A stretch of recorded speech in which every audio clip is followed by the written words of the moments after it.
Hey guys, Lorrena Magaña here with new Filmmakers Los Angeles, coming to you from Filmmakers Los Angeles in West Hollywood, California. Today, I'm talking to Director Drew Hale about his new film, Man in the Trunk.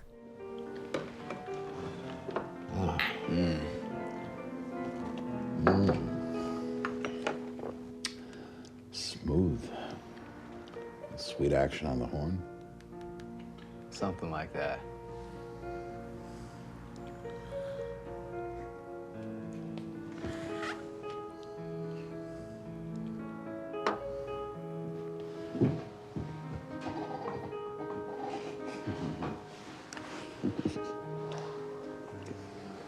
You can lock up real quick, yeah? Oh.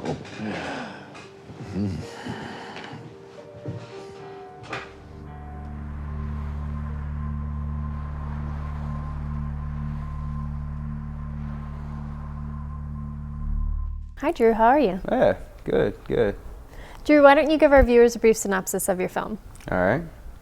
Man in the Trunk, it's an existential piece about two foster brothers who have to decide their fate after one of the brothers makes an impulsive decision that could reshape the course of their lives. How did you come up with the concept behind this film? Concept behind the film, I knew I wanted to make a piece circling the theme of existentialism.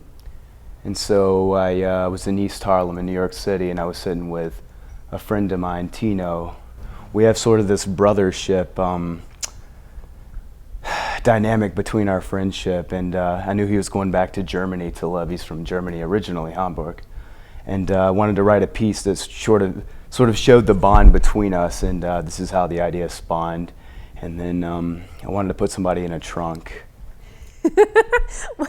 What was it like to collaborate with Tino on this project? Was it just fun times every day on set, or was it serious and focused? Oh, we were serious and focused. I mean, we're friends, but you know, I wanted to make a piece that's sort of serious, that's thought-provoking, you know? And so when we got on set, you know, he was in character, he's a method actor, and that's sort of the background I come from too, so it was all bitness, you know?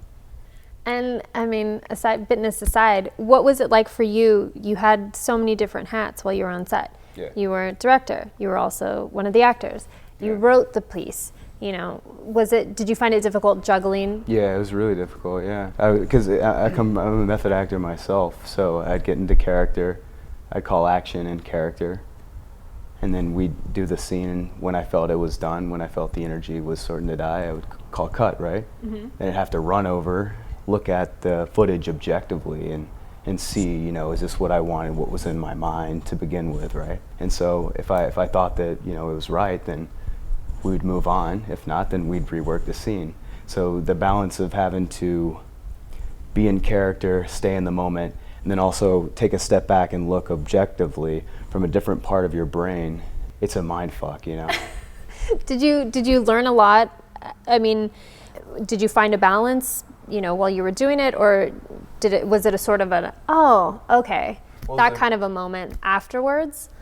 Not really. It was an experiment, you know, as any project is.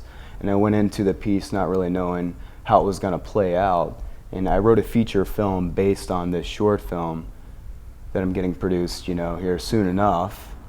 And I think I found that balance through, you know, this experiment right here. Your characters are named Pim, Rye, and Sharpie. Yeah.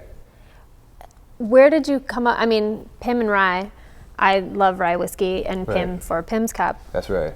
Sharpie because you wrote the piece with a Sharpie? I mean, how did you come up with these character names? There's a cocktail called the Sharpie mustache. Really? And my character has a mustache, obviously. So I wanted to name my character Sharpie. I had a stream of conscious, sort of creative mode that I was in my head when I was writing, you know, the ideas down, when I was brainstorming, and I looked up and there were these liquor bottles behind me in the bar I was sitting at in East Harlem.